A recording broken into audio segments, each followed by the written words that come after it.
For Officer Mason Hale, the blizzards of Cedar Pass were supposed to be routine. Just snow, silence, and a long road home. But one stormy night, his headlights caught a flicker of movement. A tiny German shepherd puppy, half buried in the drift, trembling against the wind. When Mason lifted that fragile life into his arms, he didn't know he was rescuing more than a dog. He was saving the future partner who would one day save countless lives. Stay with us till the end. Drop your country in the comments, subscribe, and share this story of hope born from the heart of a storm. The winter storm came down on Cedar Pass like a living thing, snarling across the mountains and swallowing the two-lane highway in a whirl of white. The town itself was a distant glow far below, just a scatter of warm lights fighting against the endless dark. Out here, 20 miles north of the last gas station, the snow was a curtain thick enough to erase the world. Wind howled down the canyons, bending pine trees like blades of grass and coating everything in a shell of frost. The temperature had dropped past the point where breath froze before it vanished. It was the kind of night where no one should have been on the road. No one except Officer Mason Hale. Mason was 36, a man shaped by the mountain winters as much as by the years he had served in the Army before joining the Cedar Pass Sheriff's Department. His frame was broad, his shoulders squared under the heavy Navy patrol jacket lined with shearling fur. A day's worth of stubble shadowed his strong jaw, and deep creases marked the corners of his gray-blue eyes. The eyes of a man who had seen too much silence and too many endings. There was something weary in the way he moved, the quiet caution of someone who had learned that life could turn cruel in an instant. He'd come home from Afghanistan 5 years ago with a limp that showed only when the cold bit deep, and with a promise to a fallen friend still echoing in his chest. Save what you can, Hale, even if it's small. The patrol SUV groaned as it climbed the pass, its headlights slicing through the storm. Mason kept one gloved hand on the wheel, the other on the radio mic that crackled with static. Unit 4 reporting, Route 12's clear to mile marker 60, he said. His voice was steady, low, touched with the faint rasp of exhaustion. The dispatcher's reply came fractured through interference. Copy that, Hale. Watch the bridge. Ice forming again. Then silence, broken only by the relentless wail of the wind. He adjusted the heater vents, though the cabin still felt like a freezer. The storm had been building since noon, but by dusk it had turned mean, spitting shards of sleet that clung to the glass. Snow stacked on the hood like icing, and Mason leaned forward, squinting through the blur. He wasn't supposed to be out much longer, just a routine check of the mountain road for stranded vehicles before the plows came at dawn. But something in the air felt off. A weight, a pull. Years in uniform had taught him to listen to instincts, even when they whispered through the noise. At mile 68, the world narrowed to the cone of his headlights. The snow whirled sideways, wild and hypnotic. That was when he saw it, a flicker of motion beneath the eaves of an abandoned roadside lodge. Just a shadow at first. Small, almost swallowed by the storm. Mason slowed, tires crunching on ice, and angled the SUV toward the building. The old Timberline Lodge had been shut down years ago, its windows boarded, the sign half buried in drifts. But under the awning, something moved again. A trembling bundle pressed into the corner, shivering so violently it seemed made of leaves. Mason killed the engine and stepped into the storm. The wind slapped him across the face, instantly numbing his skin. Snow clung to his lashes, stinging his eyes as he trudged forward, boots sinking deep. "Hey there," he called softly, his voice nearly stolen by the wind. The shape under the awning stirred, and then he saw it clearly. A tiny German shepherd puppy, No more than 3 months old, its fur a patchwork of black and sable, dusted with frost. Its ears, too large for its head, stood upright like small pine leaves, quivering in the cold. One paw was tucked beneath its body, as if frozen that way. The pup's ribs showed beneath its coat, and its brown eyes flickered with both fear and exhaustion. "Damn," Mason muttered, crouching. The little creature tried to back away but had nowhere to go. When he reached out, it let out a thin whine, more a breath than a sound. Mason pulled the emergency blanket from his coat pocket, a silver mylar square that crackled in the wind, and wrapped the pup gently, lifting it against his chest. He could feel the faint tremor of its heartbeat, fragile as a moth's wing. The warmth of its body seeped into him like a fragile ember. The memory of that voice came back again, his late friend, Corporal Jamie Beckett, lying under a desert sun with blood on his lips. "Save what you can, Hale, even if it's small." Mason clenched his jaw and whispered through the wind, "All right, kid, you're coming with me?" The trek back to the patrol car felt longer than it should have. Snow beat against his face, and the puppy whimpered weakly in his arms. Mason opened the door, setting the bundle on the passenger seat, then cranked the heater to full. The pup blinked at him, half dazed, half curious. Mason found a half bottle of water in the cup holder and poured a few drops into his palm. The pup licked them up with trembling effort.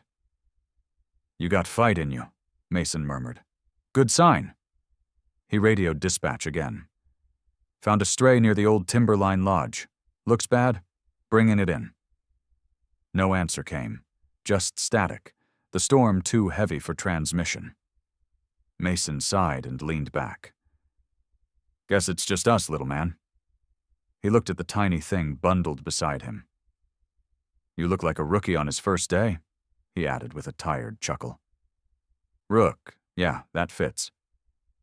The name hung in the air, soft but certain. The pup twitched one ear, as if approving. The road down the mountain was treacherous, a twisting line of ice and wind. Mason drove slow, keeping one hand near the blanket to make sure the pup stayed warm. Every few minutes he glanced sideways, watching the little body rise and fall with breath. The cabin smelled faintly of wet fur and cold metal, but for the first time in a long while, Mason didn't feel entirely alone. Then came the sound, a strange, muffled crunching from the passenger side. Mason frowned. The radio sputtered with static, louder than before, like a swarm of bees. He glanced down. The pup had wriggled halfway out of the blanket and was happily chewing the end of the radio wire, his tiny milk teeth gnawing with determined mischief. "Hey, that's government property," Mason barked, but there was no real anger in his tone. The puppy froze guiltily, the cord still in his mouth, tail thumping weakly. Mason couldn't help but laugh. "You little criminal. All right, fine. Guess I deserved that."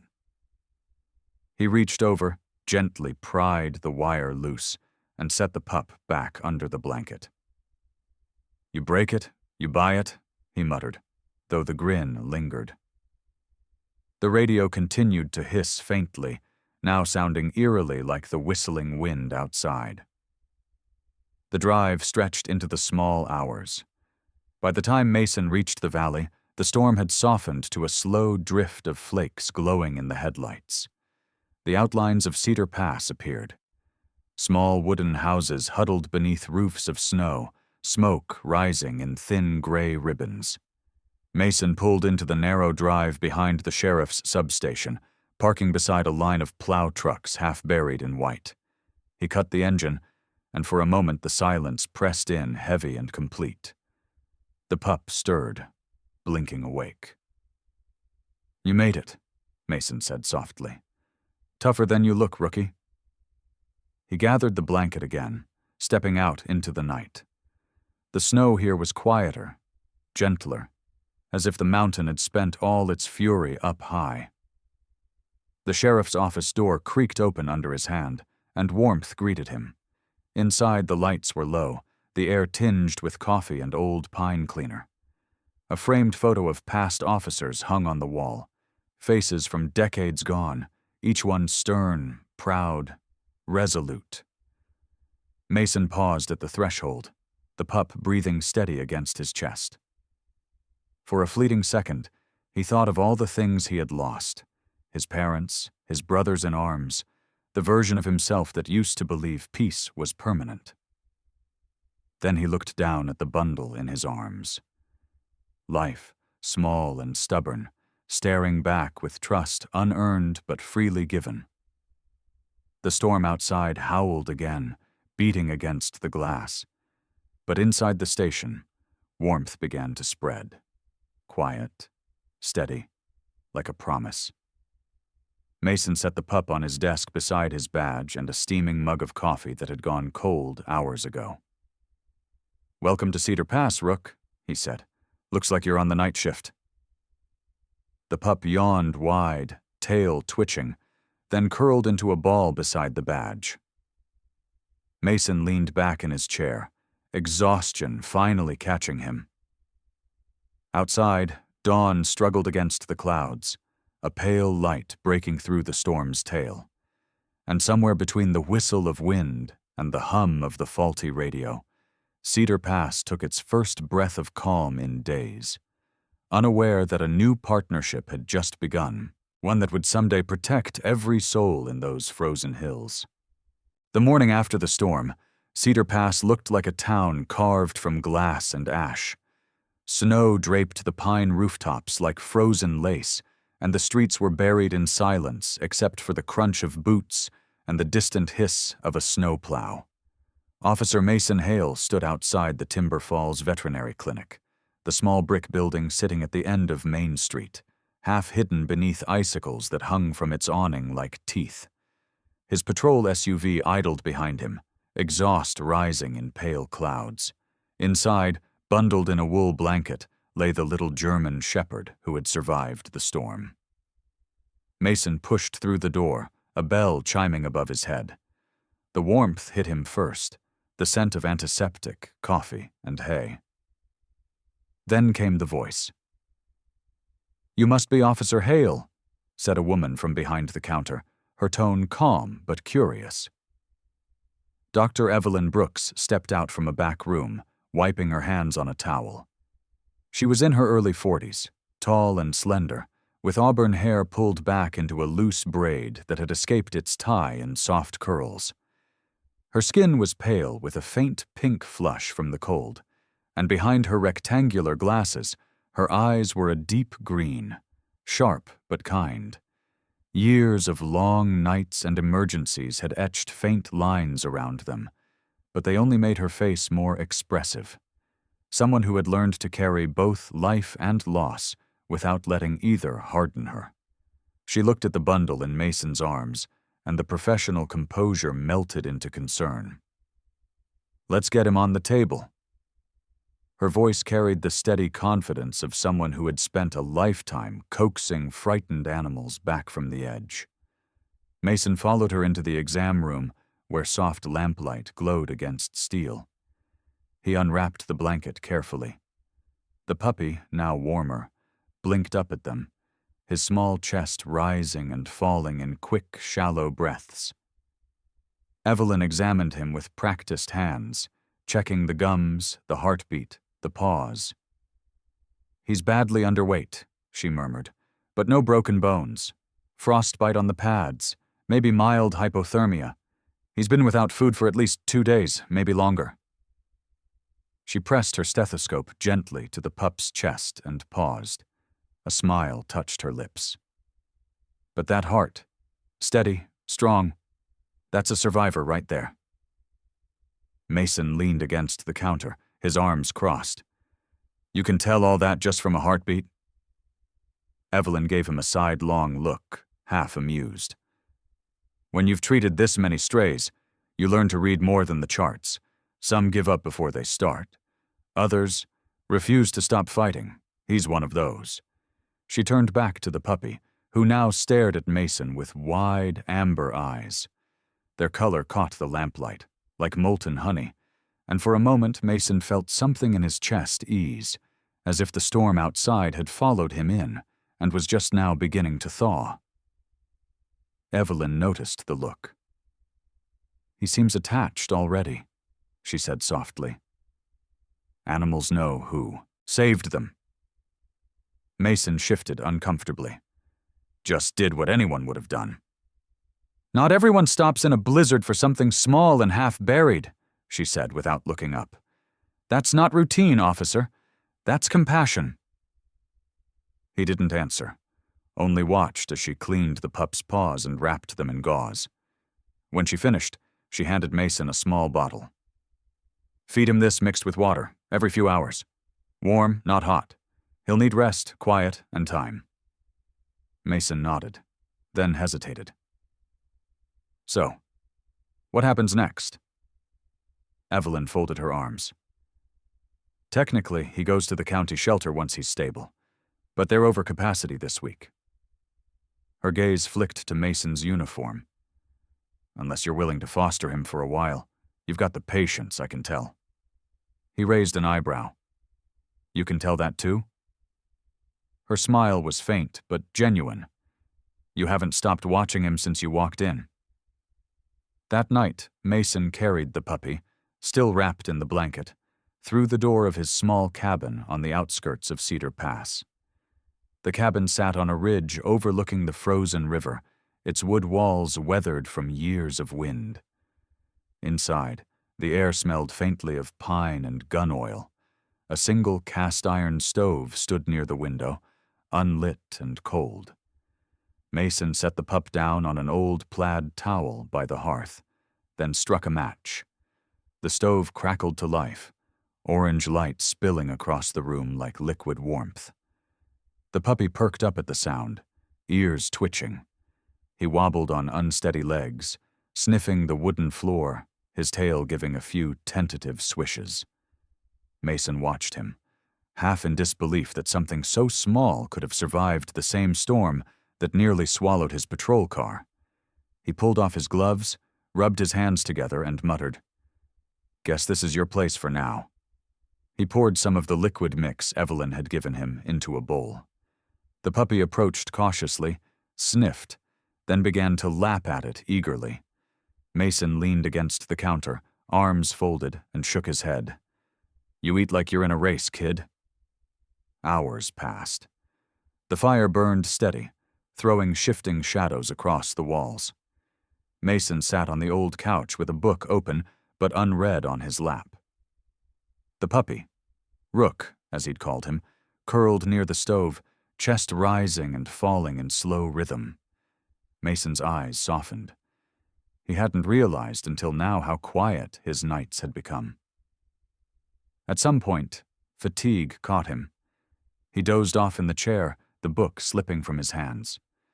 When he stirred hours later, the fire had burned low. He rubbed his eyes and noticed something near his boots, a small movement. There, dragging across the floor, was one of his oversized work boots, nearly half the size of the puppy himself. Rook tugged at the leather strap with determined grunts, tail wagging furiously. Mason blinked, half amused, half bewildered. "What the hell are you doing, Rookie?" The puppy stopped, panting, and nudged the boot toward Mason's leg before sitting down, looking up expectantly. Mason stared at the ridiculous offering, a scuffed boot for a peace treaty, and laughed under his breath. "A gift, huh? You trying to make up for the radio thing?" Rook gave a short bark, or something close to it, and Mason shook his head. "You've got nerve, I'll give you that." He reached down, scratching behind one of those absurdly large ears. The pup leaned into the touch, closing his eyes, sighing like an old soul. The fire crackled louder, and Mason found himself speaking without quite meaning to. "I told myself I'd never take on another thing I couldn't protect." He paused, staring at the flames. "But maybe. Maybe you're the one doing the protecting this time." The puppy yawned, collapsing beside his boot. Outside, the storm had faded to a quiet drift, moonlight catching on snow like silver dust. Mason sat for a long moment, listening to the pop of the logs, the rhythmic sound of soft breathing. He reached for the mug of cold coffee on the table, raised it slightly toward the fire, and murmured, "Here's to you, Rook, officially." The name settled into the air, warm and certain. The puppy twitched one ear in his sleep, as if hearing it in a dream. By the time dawn touched the ridgeline, Cedar Pass was wrapped in gold and quiet. Smoke curled lazily from the cabin's chimney. Inside, the man who once believed himself alone slept beside the hearth, and the puppy who had almost died in the storm dreamed beside him. Two survivors sharing the same fragile warmth of a second chance. By early spring, the snow in Cedar Pass had retreated into streaks along the ridge, leaving the roads wet and the air filled with the scent of pine and thawing soil. The mountains were still pale with ice, but the town below had begun to stir again. For Mason Hale, the weeks since he brought Rook home had passed like pages in a quiet book. Slow mornings of feeding, long walks through the drifts, and the strange comfort of a tiny life following his every step. Rook was 6 months old now, his fur fuller and glossier, the awkwardness of puppyhood replaced with the beginning of strength. His ears stood sharp, and his amber eyes held an intelligence that sometimes unnerved Mason. The sheriff's department had been rebuilding its K-9 division, and Mason knew the next step for the pup he'd rescued was training. Real training. The Cedar County K-9 facility sat on the edge of town, a collection of red-roofed kennels surrounded by chain-link fences and the ever-present whisper of pine. It was here that Mason met Sergeant Carla Nguyen. She was in her late 30s, of Vietnamese descent, with skin the warm color of roasted coffee and dark hair pulled into a tight bun under her patrol cap. Her stance was straight-backed, her eyes alert and measuring. Years of working with dogs and men had carved patience into her, though there was still a spark of humor in her expression that surfaced when least expected. The rumor around the department was that she'd been a bomb tech handler overseas before returning home, after an explosion left her with a scar running faintly along her jawline. It didn't make her less commanding. If anything, it gave her a kind of quiet authority that demanded respect. When Mason arrived with Rook, Carla was standing near the training field, clipboard in hand, watching a pair of shepherds practicing scent tracking. "Officer Hale," she greeted, her voice crisp but not cold. "So this is your storm survivor." Mason nodded, unclipping Rook's lead so the dog could stretch. The pup bounded forward, tail high, sniffing the grass with unrestrained joy before circling back and sitting obediently at Mason's side. Carla raised an eyebrow. "Well, that's something. Usually they take 3 laps before remembering who brought them." "He learns fast," Mason said. "Good. Fast learners can be trouble." She knelt, looking Rook straight in the eyes. "You've got to make sure they respect before they admire." Rook tilted his head, as if considering her words, then licked her glove. Carla laughed softly. "Okay, maybe admiration first." Over the next weeks, training became a rhythm that rewired Mason's days. He learned to rise with the dawn again, to match Rook's boundless energy with quiet control. The facility ran like a small military camp. The handlers and dogs trained in teams, moving through drills of obedience, tracking, and endurance. The mornings began with command exercises. Sit, stay, heel. Words sharpened into habit. By afternoon, the fields were alive with movement. Dogs darting through obstacle courses, noses pressed to scent lines drawn with chemicals and oils. Rook took to the work with an intensity that surprised even Carla. During scent trials, he was quick to isolate traces of pine resin and benzene, substances used to simulate accelerants in arson detection. It was a rare skill. Some dogs hesitated around the sharp scent, but Rook followed it like a map. "You've got yourself a born firehound," Carla remarked one day, jotting notes on her clipboard. "Pine and fuel traces? That's uncommon. You might just save us from another warehouse incident this summer." Mason felt a flicker of pride he hadn't known in years. "He's not afraid of much," he said. Carla smirked. "Neither are you, from what I've heard. But courage without discipline? That's chaos. Remember that." The team had its share of characters. Deputy Luis Ortega, tall and broad-shouldered with a perpetual grin, handled a Labrador named Tilly, who refused to fetch anything but her handler's hat. And Officer Melanie Kerr, small and fierce, trained a Belgian Malinois that leapt fences as if gravity were optional. They quickly adopted Rook as the rookie mascot, half teasing, half admiring the little shepherd's sharp focus. But the bond that formed between Mason and Rook went beyond instruction. Every command, every correction was a lesson in trust. Mason had always been methodical, even rigid, but Rook demanded more, a patience that didn't come from manuals.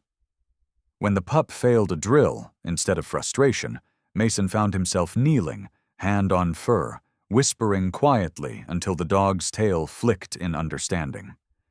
It was discipline built on empathy, not dominance. Of course, Rook had his comic side. Carla often brought her lunch, a turkey sandwich heavy with mustard and onions, and the moment she unwrapped it, Rook would snap to full alert. His ears pricked, nose twitching, tail straight as an arrow. "Don't tell me that smell means danger, boy," Carla teased. But Rook would sit, stare, and bark once. Sharp, decisive, like a siren going off. The first time it happened, the entire yard erupted in laughter. "Congratulations, Sergeant," Mason said dryly. "You've trained the department's first sandwich detector." "Looks like I'm the one under surveillance," she replied, chuckling as she tossed him a scrap of bread. "Guess we'll call him the sandwich scanner." The nickname stuck. Every day, when Carla opened her lunch, Rook would alert, tail wagging, and the handlers would cheer like it was part of the exercise. "He's got your number," Ortega joked. "Forget drugs or bombs, this one's built for cafeteria crime." The laughter kept morale high, but beneath it, Carla saw something more. "He's observant," she told Mason later. "Knows how to notice changes, even in smell, patterns. That's what makes a true canine partner. Never lose that curiosity." Evenings were quieter. Mason often stayed after the others left, walking the perimeter with Rook on a long leash. The sun dipped behind the mountains, painting the snowcaps gold, while the air carried the scent of cedar and training dust. Mason practiced hand signals in the fading light, palm up for stop, fist closed for down, 2 fingers for search. Rook followed every motion with sharp precision, his body tense with focus. The leash between them felt less like control and more like a heartbeat stretched into distance. Carla sometimes watched from the porch, coffee steaming in her hand. "You two have something rare," she said one evening. "Most men think they're training the dog, but it's the other way around. They teach us steadiness, how to listen without words." Mason nodded, his gaze never leaving Rook. "He keeps me honest." "That's why he'll make it," she said, turning toward the office. "And why you will, too." The weeks turned to months. Spring broke fully, and the hills around Cedar Pass erupted in green. On graduation day, the K-9 teams assembled in the main field, badges polished, dogs restless with anticipation. Sheriff Daniels, a heavyset man with a grizzled beard and a booming laugh, stood at the podium. "We train them to find what's lost," he said, voice carrying over the wind. "But sometimes they find what's broken in us." When it was Rook's turn, Carla stepped forward, her uniform crisp and her eyes bright with pride. Officer Mason Hale and K9 Rook, certified in scent detection and obedience, top marks in discipline and response. The crowd clapped. Mason knelt, slipping the small leather badge collar around Rook's neck. The puppy he'd found in the snow stood taller now, tail wagging, the same golden eyes fixed on his partner. As the ceremony ended, Mason looked at the leash in his hand, then at the dog beside him. "Guess you're not a rookie anymore," he murmured. Rook barked once, as if to agree. The mountains around Cedar Pass caught the sound and carried it into the wind, a clear, bright echo that seemed to promise something new on the horizon. The storm returned to Cedar Pass with the last breath of winter, the kind that came sudden and sharp, spilling sleet down the mountains like broken glass. It was a Tuesday evening when the call came through, just after dusk, as Mason Hale sat at his kitchen table, reviewing K9 reports by the light of a low lamp. Rook dozed by the door, his head resting on his paws, chest rising and falling in steady rhythm. Then the radio crackled, slicing through the quiet. "Dispatch to Unit 4. Missing child reported near Coldwater Canyon. Name's Toby Emerson, age 8. Last seen wearing a red coat and blue knit cap. Conditions deteriorating fast."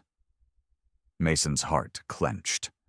Coldwater Canyon wasn't far, 3 miles east, where the cliffs narrowed into a jagged labyrinth of rock and frozen runoff.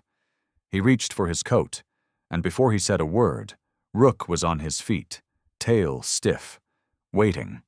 By the time Mason arrived at the staging site, a cluster of flashing lights cut through the storm.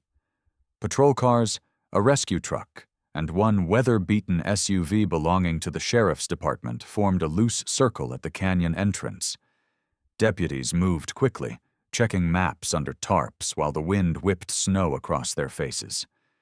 Sheriff Daniels stood near his vehicle, a tall figure wrapped in a brown winter coat, the brim of his hat dusted white. His grizzled beard made him look like an old mountain guide rather than law enforcement, but his eyes, steady, focused, carried authority that no badge could match. "Hale," he greeted, his breath fogging the air. "Glad you brought the hound. We've got tracks, small ones, heading north toward the ridge. The kid's grandmother says he went chasing after their dog when it ran off this afternoon." Mason tightened Rook's harness. "How long's he been missing?" "Almost 5 hours," Daniels said grimly. "Temperatures are dropping fast. We need eyes and nose out there before it ices over." Another voice joined from behind. A woman's, strained with worry but firm in tone. "Please, find him." It was Margaret Emerson, the boy's grandmother. She was in her late 60s, wrapped in a quilted coat 2 sizes too big, her gray hair tucked under a wool scarf. Her face was lined with the kind of wrinkles that come from both laughter and heartbreak. She clasped a small knitted hat in her hands. The boy's, by the look of it. The scent of peppermint clung faintly to it. "He never goes far," she whispered. "He loves those canyons. Said he was going to see the snow foxes again." Mason crouched beside her, speaking gently. "Ma'am, we'll find him. May I?" He took the hat carefully, holding it out to Rook. The dog sniffed once, twice, then his body went still, ears forward. "Got it?" Mason murmured. Rook barked once, short and certain. Sheriff Daniels nodded. "All right, people. Hale and Rook take North Trail along the ridge. Ortega, Kerr, you sweep the lower path. I'll stay in radio contact." The group split into teams, their flashlights forming a constellation against the storm. The canyon swallowed sound as soon as Mason descended the slope. Snow crunched underfoot, and the walls rose on either side like slabs of granite teeth. The flashlight beam cut a narrow tunnel through the darkness. "Find him, Rook," Mason commanded softly. The shepherd lowered his head, nose close to the ground, tail swinging in rhythm with his stride. The smell of wet stone and pine filled the air, but Mason could see the moment Rook caught the trail. The shift in posture, the focused tension like an arrow drawn back. They followed the scent deeper, through turns slick with ice. Rook stopped occasionally, pawing at the ground or sniffing the wind, adjusting his direction. Mason moved carefully behind him, one hand gripping the search rope that ran from his harness to Rook's vest. The rope was more than a tool. It was trust made tangible, a lifeline between man and animal in the dark. Half an hour in, Mason noticed the storm thickening. Snow fell in slanted sheets, reducing visibility to barely a few feet. His breath fogged his visor, and his boots slipped on the rock. "Easy, Rook," he said, voice low. "We're close." The dog halted suddenly, tail stiff, nose pointing toward a cluster of pines ahead. Mason followed his gaze, and saw it. A faint smudge of color against the gray half buried beneath a fallen branch. A red sleeve. His pulse quickened. "Good boy, Rook." He pushed forward, kneeling beside the small figure. The child lay curled under the pine, shivering violently but conscious. His cheeks were pale, his lips tinged blue. But when Mason brushed snow from his face, the boy blinked. "Hey, buddy," Mason said softly. "You're safe now. I'm Officer Hale. Your grandma's waiting for you." "Toby," the boy whispered hoarsely. I lost Snowball. She ran down here." His small fingers clutched something in his coat pocket, a broken piece of a dog leash. "It's all right," Mason soothed. "You did good holding on." He wrapped his emergency blanket around the boy, pulling him close. Into the radio, he spoke quickly. "Unit 4 to command. Child located northwest ridge under pine cluster. Conscious but hypothermic. Need medical at trailhead." "Copy that," Sheriff Daniels replied through static. "Good work, Hale. Extraction team's moving your way." The wind surged suddenly, knocking Mason off balance. His boots slipped on the icy rock, and for a moment he felt the ground tilt beneath him. The slope dropped steeply into the ravine, a 30-foot fall. He braced instinctively, but his footing gave out. In that instant, the rope connecting him to Rook went taut. The dog dug his paws into the snow, muscles straining, a low growl rumbling from his throat as he anchored himself. Mason's gloved hand found the rope again, gripping tight until his boots found solid rock. His breath came hard. "You saved my hide, Rookie," he muttered, half laughing. Rook turned his head, ears twitching, as if to say, "Again?" Minutes later, the rescue team arrived, Ortega and Kerr, their flashlights cutting through the haze. "We've got him," Mason called out. Ortega, a burly man with a thick beard now rimed with frost, helped lift Toby onto a stretcher, wrapping extra blankets around him. "Kid's tough," he said, smiling. "He was hugging that tree like it owed him rent." By the time they reached the trailhead, the storm had begun to ease. The sky opened slightly, revealing faint starlight. Margaret Emerson rushed forward, tears freezing on her cheeks. "My boy!" she cried, clutching Toby as medics checked his vitals. Mason stood back, Rook sitting obediently at his side, watching with calm, alert eyes. The boy reached out weakly, touching the shepherd's fur. "That's the dog from the mountain," he murmured. "He found me." Rook wagged his tail, a slow, proud rhythm. Later, inside the sheriff's mobile command van, warmth and relief filled the air. Sheriff Daniels removed his gloves, looking at Mason. "Good work out there, Hale. You and that dog make a hell of a team." He reached into his coat and pulled out a small silver badge, a K9 commendation pin. "It's not official paperwork yet, but consider this a preview." He crouched and clipped it to Rook's collar. The dog tilted his head, trying to look serious, but his tail betrayed him, thumping uncontrollably against the floor. Laughter rippled through the crew. Margaret Emerson approached holding a small box wrapped in cloth. "I baked this yesterday," she said, her voice warm despite the fatigue. "It's not much, but he deserves it." She opened it to reveal a golden brown apple pie, still faintly fragrant with cinnamon. Mason smiled. "Ma'am, he's already spoiled enough." Rook sniffed the air, eyes bright with hope. Margaret laughed. "Then spoil him a little more." She placed the box down and stroked the shepherd's head. "Thank you, Rook. You brought my boy home." Outside, the first light of dawn crept over the ridge, turning the snow pale gold. The storm was gone, leaving only silence and the soft prints of boots and paws in the powder. Mason knelt beside Rook, resting a hand on his neck. "Not bad for your first official case," he said. "From blizzards to canyons. You sure know how to pick them?" Rook responded with a gentle nudge, tail wagging lazily, his new badge glinting in the light. And for the first time since the winter he'd found that shivering pup beneath an abandoned lodge, Mason felt something more than duty. A quiet pride, warm as the firelight that once saved them both.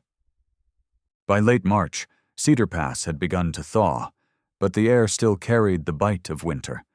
Patches of old snow lingered in the gutters, gray and granular like forgotten ash. Mason Hale stood by the patrol SUV outside the Timber Ridge sawmill, watching smoke twist lazily from the blackened shell of what used to be a lumber storage shed. The fire had been put out hours ago, yet the smell, sweet, chemical, wrong, still clung to the wind. Behind him, Rook sat poised, ears forward, eyes sharp amber beneath the brim of fading daylight. The shepherd was now just over a year old, his once puppy clumsiness replaced by the sleek confidence of a trained canine. His fur had deepened into a strong saddle brown and sable, and the scar near his right foreleg, earned during a fence training accident, gave him a quiet, seasoned look beyond his age. Sheriff Daniels arrived in his old Ford pickup, boots crunching over gravel. His coat smelled faintly of tobacco, and his expression was carved in concern. "That's the third fire this month," he muttered. "Warehouse again. Same pattern. Burns fast, dies too quick. No casualties this time, thank God, but someone's playing games with accelerants." Mason nodded grimly, glancing toward the smoldering ruin. "Any witnesses?" "One." Daniels pointed toward a woman wrapped in a reflective blanket, sitting on the tailgate of an ambulance. She looked mid-30s, petite but strong-shouldered, her red hair tangled from the smoke. Her name, the sheriff explained, was Lydia Carver, the night clerk for the sawmill's inventory office. Lydia's hands shook slightly as she spoke to the deputy, voice hoarse from coughing. Mason approached, introducing himself gently. Up close he could see her pale freckles and the faint burn mark on her left wrist. "You were on shift when it started?" he asked. She nodded, eyes darting toward the wreck. "I heard popping, like something under pressure. I ran out, saw orange through the cracks. It spread too fast, but—" She hesitated, brow furrowing. "I swear I saw a truck leaving. Big one, dark green maybe, no headlights. Belonged to the contractor, I think. Gavin Crane." The name drew Mason's attention. Gavin Crane was known around Cedar Pass. Early 40s, tall, heavy-set, face perpetually slick with arrogance. He owned Crane Construction, a contracting company that had been snapping up old lots around town for redevelopment. Mason had spoken to him once. Sharp suit, sharp tongue, and a handshake that lingered too long, like a man used to closing deals others regretted. Daniel sighed when he heard the name. "Crane again. That man's nose is in every project fire insurance touches. You think he's torching his own stock for the payout?" Mason crouched beside Rook. "Let's find out." He gestured toward the blackened earth. Search. Rook moved immediately, sniffing through debris with methodical precision. His nose skimmed the charred wood, the half-frozen mud beneath.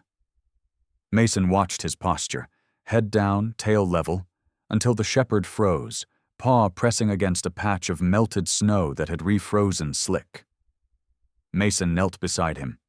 There, faint but distinct, was an oily rainbow sheen where water met dirt. He unscrewed a small collection vial from his belt and dipped it gently. The smell hit him next. Sharp, chemical, not gasoline exactly, but something laced with additives. Accelerant, he murmured. Not commercial grade. Rook's nose twitched again, pulling left toward the edge of the property. He pawed at a narrow groove in the snow leading away from the site, a runoff channel half hidden by debris. Mason followed it with his flashlight, finding tiny black flecks clinging to the ice. He sniffed lightly, grimacing. Pine resin, mixed with solvent? Daniels raised a brow. That's a strange cocktail. Not strange if someone's trying to disguise it, Mason replied. Resin's a sawmill byproduct.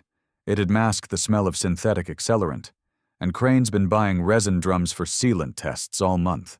The next morning, Mason and Rook were at Crane Construction's yard, a sprawl of metal buildings and rusted equipment at the edge of town. Gavin Crane met them at the gate, his posture confident, eyes hidden behind tinted glasses despite the overcast sky. He wore a heavy work jacket over a flannel shirt that strained at the seams. Officers, he greeted, voice smooth but condescending. If this is about that fire, you're wasting daylight. I lost materials there too. Mason glanced at his gloves, thick leather, well worn, and streaked faintly with brown stains. Mind if we take a quick look around, Mr. Crane? Crane smiled thinly. Unless you've got a warrant, I'd prefer you don't sniff around my livelihood. Before Mason could respond, Rook stepped forward, nose twitching, tail stiff.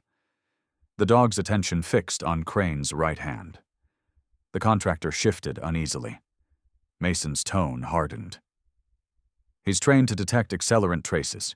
You mind taking those gloves off? Crane hesitated, then tugged them free with forced casualness. Rook sniffed once and barked sharply, pawing the ground. The smell was unmistakable, a pine chemical mix identical to the residue from the warehouse. Daniels arrived moments later with a warrant faxed from the county office. Together they searched Crane's storage shed. Inside, behind stacks of lumber and sealant barrels, Rook began to whine softly, then dig at a section of floor where sawdust had been hastily swept. Mason knelt, brushing it aside to reveal metal containers. 5 of them, labeled Industrial Solvent Type B. Each bore faint scorch marks. Nearby, a discarded pair of latex gloves reeked of melted plastic. Looks like your insurance fire went up early, Mason said quietly. Crane's face tightened, his bravado slipping. Daniels pulled the cuffs from his belt. Gavin Crane, you're under arrest for arson and endangerment. Crane's voice broke with fury. You can't prove I lit it. Rook barked again, the sound echoing in the tin-roofed shed, firm and final. Mason met Crane's eyes, calm. Sometimes proof doesn't burn away. Sometimes it breathes. Later that evening, Mason sat on the station porch, the day's cold finally giving way to a soft wind that carried the scent of thawing pine. Rook lay at his feet, gnawing gently on the corner of a rubber training ball, his unofficial reward for good work. The sunset painted the horizon in amber streaks that matched the dog's eyes. Deputy Ortega came by with 2 mugs of coffee, handing one over. That mud of yours just cost Crane a career, he said with a grin. The lab confirmed it. Additive traces on his gloves match the accelerant found at all 3 fires. Mason smiled faintly. Rook found the truth before the lab did. From the street below, the faint sound of children's laughter drifted from a nearby park, the world moving forward as if nothing had happened. Yet Mason couldn't shake the thought that justice often began with something as small as a scent, carried by wind and instinct. He looked down at Rook, whose head now rested on his boot, half asleep. "Not bad, rookie," he murmured. "Turns out your nose might save this town." Rook thumped his tail twice against the wood, a lazy salute. The fire had taken buildings, but it had also revealed something hidden beneath Cedar Pass's snow and sawdust: the greed of one man, the loyalty of another, and the invisible lines of trust that held them apart. As the stars blinked awake, Mason closed his eyes for a moment, listening to the quiet hum of the wind. It carried the smell of pine, smoke, and faint traces of gasoline. The ghosts of a night finally set to rest. He took a slow sip of his coffee and smiled. "Not every flame warms," he said softly. "Some just show us what's been hiding in the dark." Rook's ears flicked, as if agreeing. The wind shifted again, scattering the ashes from the last fire across the valley, and in their drifting dance, Mason thought he saw the shape of a map, the kind only dogs and fate could read. The blizzard that hit Cedar Pass that February came without warning, rolling down from the Rockies like a white wall swallowing the horizon. By dusk, the town was locked in a silence so deep it pressed against the ears, broken only by the occasional wail of the wind slipping through alleys. Mason Hale was on duty at the search and rescue outpost near Echo Ridge when the call came in. A tour bus carrying 15 passengers had been swept off Highway 47 by a sudden avalanche. The dispatcher's voice crackled through static, tight with urgency. "They're trapped halfway up the ridge. No radio contact since 1840. Snow depth over 10 feet. SR teams are mobilizing." Mason didn't need the rest. He was already pulling on his cold weather gear. Rook stood at the ready by the locker, tail stiff, sensing the shift in Mason's heartbeat before he even spoke. An hour later, the rescue convoy crawled up the mountain, headlights carving thin tunnels through the storm. Mason rode in the second vehicle beside Captain Doyle, a broad-shouldered man in his 50s with a beard gone steel gray and eyes the color of wet slate. Doyle had spent half his life in search and rescue, his calm forged in too many nights of loss. The years had lined his face, but his voice stayed even, steady as rope in a storm. "The avalanche hit hard," he said, glancing at the GPS flickering between signals. "If the bus didn't tumble all the way down, they might have found a pocket. That's where your boy comes in." He nodded toward Rook in the back seat. The shepherd sat upright, amber eyes gleaming under the dim light.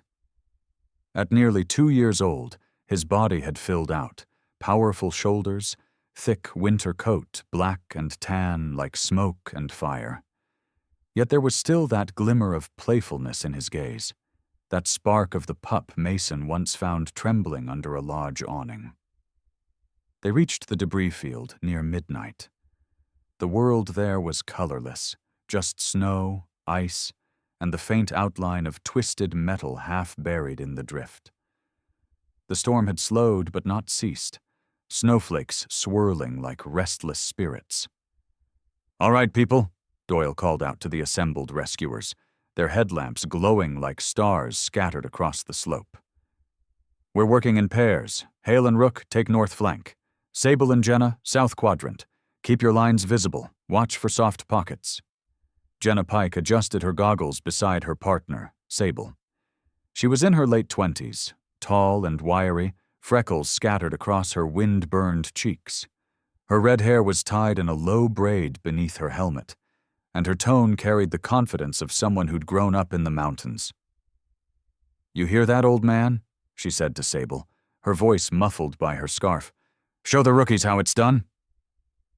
Sable, a seasoned German shepherd with a coat gone pale around the muzzle, huffed softly, eyes patient and knowing. He was nearing 9, a veteran of countless rescues, avalanche, fire, flood. To the younger handlers, he was almost mythic, the dog who once found 3 survivors buried under 20 feet of snow. Mason clipped Rook's harness to the guide line. "Let's find them, partner," he murmured. Rook lowered his head, inhaling sharply, nostrils twitching. Then he was off, moving with purpose across the white expanse, tail slicing through the storm. Mason followed close, the rope between them taut. Every few meters, Rook stopped, testing the air, listening. The silence of the mountain wasn't empty. It hummed with buried heartbeats, muffled cries, and the strange music of snow shifting under weight. 20 minutes in, Rook froze. His ears pricked, body rigid. Then he barked, once short and sharp. "First mark," Mason shouted, stabbing a flag into the drift.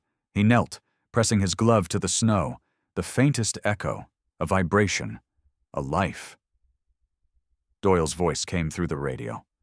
"Good work, keep going." The team moved fast. Another bark from Sable, low and steady, then a third from Rook near the edge of the debris slope. 3 marks, 3 lives. The wind howled again, shaking Mason's balance. He could feel his muscles ache with cold, the kind that crept through even the thickest layers. Still, they pressed on. Minutes stretched into hours. Snow compacted around them like closing fists. When Mason finally reached the half-buried bus, its roof crushed inward. He felt the air thicken, the strange quiet that came when danger sat too close. Rook pawed furiously at a mound near the rear, whining. "You got something?" Mason whispered. Rook barked twice, tail stiff. Mason dug with his shovel, hands numb, until his glove brushed fabric, a jacket sleeve. "We've got contact!" The rescuers converged, shovels clanging against ice. As they cleared space, the beam of Mason's headlamp caught movement, a woman's hand reaching weakly through the snow. "Ma'am, stay still," Mason called. "We've got you." Together they pulled her free, mid-30s, dark hair plastered to her face, cheeks frostbitten but alive. "My daughter," she gasped. "She's still in there." Rook was already digging again. Mason followed his line of scent to the broken window near the bus's side. Through the crack, a small shape huddled, a little girl clutching a stuffed fox. Mason felt his throat tighten. "Hang on, sweetheart," he said softly, sliding the rescue blanket through the opening. Within minutes, the girl was out, crying into her mother's arms. And then, from the other side of the field, came a sound, a bark, faint but urgent. Sable. Mason turned, scanning through the snow glare. The older shepherd was halfway up the ridge, body half buried in drift. Jenna was shouting, voice breaking through static. "He's found someone! He's got someone alive under there!" Mason and Rook raced to help, feet sliding on the incline. Sable stood above a fresh collapse, barking weakly. His body trembled with exhaustion, frost crusting his fur. When Mason and Jenna reached him, they saw the outline of a man beneath the snow, a passenger, unconscious but breathing. As they pulled the man out, a new rumble shook the slope. The ground gave a warning groan. "Back!" Doyle yelled from below. "It's shifting." Jenna reached for Sable, but the old dog turned his head sharply, pushing her hand away. His eyes met hers, calm, determined. In that instant, Mason understood. The avalanche above was ready to break again, and Sable was standing directly over the weak layer, shielding the pocket they'd just opened. "No!" Jenna screamed. But the second wave came, smaller but deadly enough. It swept down, slamming into them with a roar of white.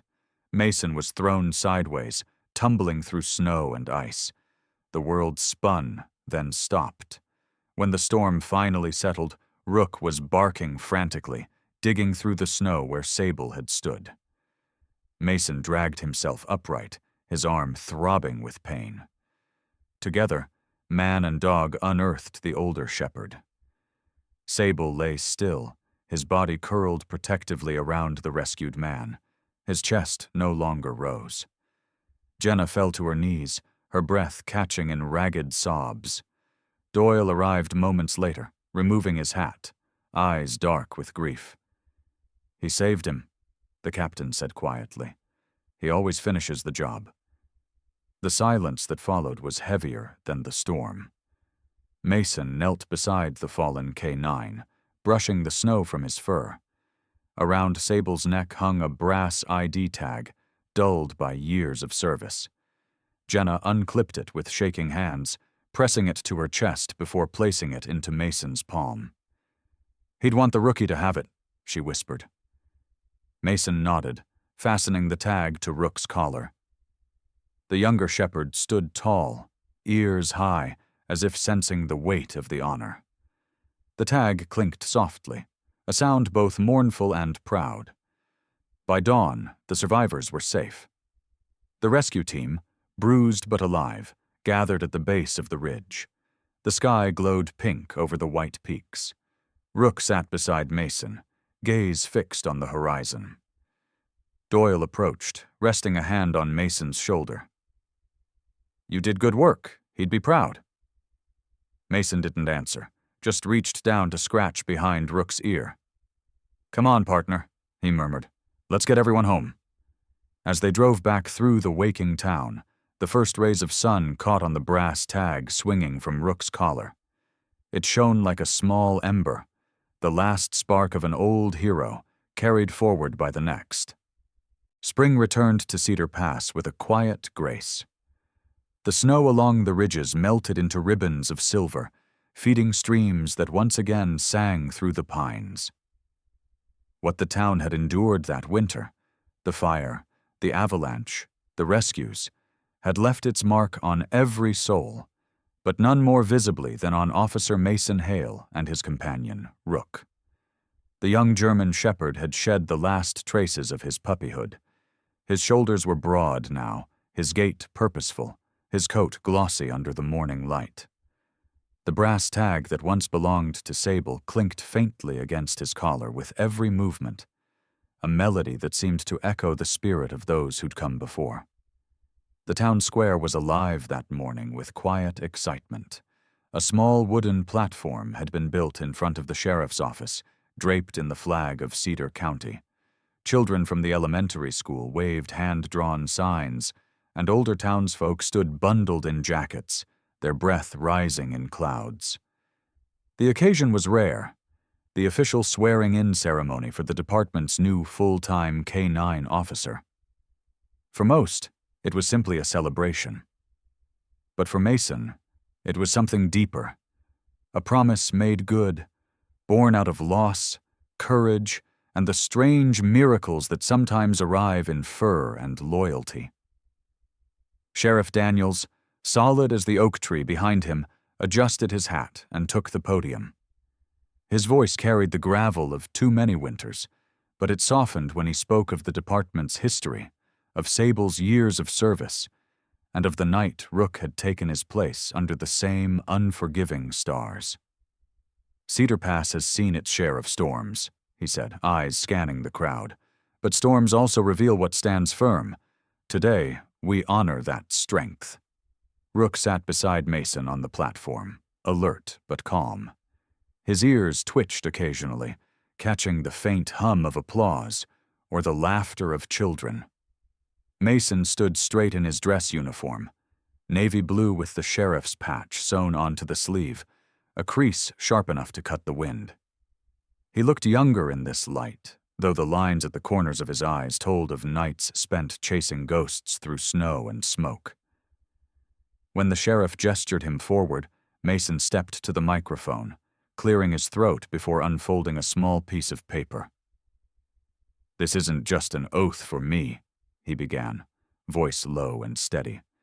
"It's for the partner who can't speak, but who listens better than most of us ever will, for the ones who came before and the ones we'll never forget. We serve not because we fear, but because we love our town, our people, and the simple truth that no life is too small to save. As if on cue, Rook lifted his head and barked once, sharp, proud. The crowd laughed softly, and Mason smiled. Guess he seconds that? After the oath, applause rippled across the square. Children leaned forward to catch a glimpse of the shepherd who'd become a local legend. Among them was Eli Turner, a boy of about 10, thin as a birch branch, with freckles scattered across his nose and eyes too big for his face. He clutched a worn notepad to his chest, whispering to his mother, "That's Rook, Mom, the one who found the bus people." His mother smiled faintly, a tired woman in her 30s with kind eyes, her uniform hinting she worked at the diner near the lumber yard. "Maybe one day you'll have a dog like him," she said. Eli grinned, already sketching Rook in his notebook with pencil smudges up to his wrist. The ceremony ended with simple fanfare. Sheriff Daniels handed Mason an official badge etched with the K9 insignia, which he clipped beside Rook's tag. "Welcome to the force, Officer Rook," the sheriff said, his weathered hand patting the dog's neck. "Try not to chew any more radios." Laughter broke out again. Stories of Rook's mischievous youth still echoed through the station. That afternoon, Cedar Pass settled back into its rhythm. Mason and Rook made their rounds through the town's quieter corners, their footsteps a familiar sound now. Their first stop was Maple Haven, the local nursing home perched on a hill above the valley. Inside, the halls smelled of lavender and polished wood. Rook trotted at Mason's side, tail wagging politely as residents waved from their armchairs. "Look who's here," called Mr. Albright, a retired postman with a shock of white hair and thick glasses that made his blue eyes look permanently astonished. He was in his late 80s and suffered from mild memory loss, though he never forgot Rook's name. "You're the one who saved that boy in the canyon, ain't you?" he said, voice trembling between pride and confusion. Rook nuzzled his hand gently, earning a smile that seemed to melt years off the man's face. Mason handed Mr. Albright a small patch from the department. "He'd want you to have this," Mason said softly, "a token of good aim." Later they stopped at Cedar Elementary, where Rook had become an unofficial mascot. The children lined up in neat rows on the playground, squealing when Mason knelt to show them the stay and find commands. The air was bright with laughter and the scent of chalk dust. Ms. Clara DeWitt, the school's principal, stood nearby, early 40s, composed but gentle, with auburn hair and eyes that carried both intelligence and patience. "He's quite the ambassador," she told Mason, smiling as Rook carefully sniffed the lunchboxes of a giggling line of kids. "He reminds them that courage isn't just for grown-ups." Mason nodded. "He reminds me too." As evening fell, the sky turned to gold behind the pines. Mason drove the patrol truck out toward the Ridge Road, where the sunset bled into snow. He parked by the overlook, where Cedar Pass stretched below in warm light. Rook stood beside him, nose lifted to the wind that carried the scent of melting pine and faraway smoke from the lumber mill. For a while, neither of them moved. The world felt still, fragile and alive at once. The radio crackled faintly. "Dispatch to Unit 4. Routine welfare checkup on Ridge Trail. Hiker overdue by 2 hours." Mason smiled, glancing down at Rook. "Back to work, partner." They followed the trail on foot, the forest quiet except for the crunch of old frost beneath their boots. As they moved deeper into the trees, Mason thought of all that had changed since the night he found a trembling pup under the storm's howl. That night had been a rescue. This one was a partnership. The leash between them wasn't command. It was communion. Halfway up the trail, Rook froze, his ears twitched, body low to the ground. Mason followed his gaze and saw faint footprints leading off the path toward a cluster of boulders. "Good nose," he murmured. They followed the tracks and found a hiker, an older woman in her 50s, short silver hair peeking from her cap, wrapped in a red parka. She had slipped on ice and twisted her ankle, sitting with her back to a pine.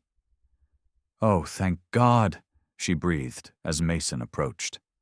Her name was Eleanor Pierce, a retired teacher who'd recently moved to town after losing her husband.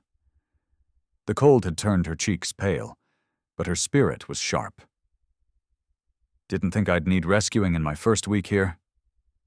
Rook sat beside her, tail sweeping the snow gently. Mason smiled. "Happens to the best of us. You're safe now." He radioed for assistance, then stayed with her until the rescue sled arrived. Before they left, Eleanor looked at Rook and whispered, "He's beautiful, like he knows something we've forgotten." When the stars rose that night, Mason drove home through the winding road that glowed faintly under the moon.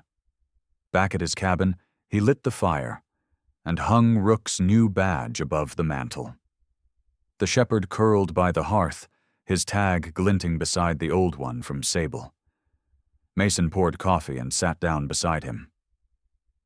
"You've done good, kid," he said quietly. "From a snowflake to a symbol, huh?" Rook blinked slowly, resting his head on his paws, eyes soft with contentment. Outside, the wind swept across the valley, carrying with it the sound of the town settling into peace. Somewhere in that silence, it was easy to believe that miracles didn't always roar like thunder. Sometimes they came on 4 legs, wearing the scent of pine and the patience of loyalty. Sometimes God's miracles don't come with thunder. They come quietly, on 4 paws, reminding us that love and loyalty can heal even the coldest winters. Rook's journey began as a lost snowflake and became a living symbol of hope. Proof that God still works through kindness and courage every day. If this story touched your heart, share it. Comment where you're watching from. And if you believe that God still sends his angels in fur and paws, write Amen and subscribe to keep these stories of faith alive. May God bless you and your loved ones.